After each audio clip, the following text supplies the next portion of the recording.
In this section, I'll be discussing some fundamentals before learning programming language. Get awareness about few things.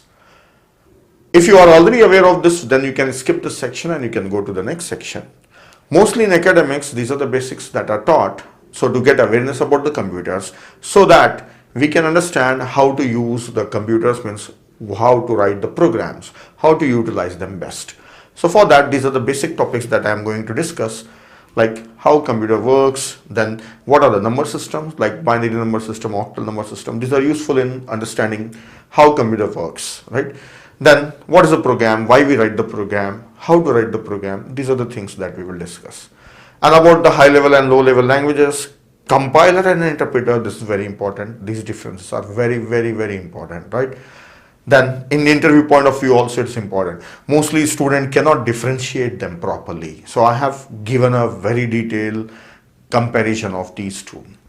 Then what is an operating system? Little bit about operating system. So let us start with the topic.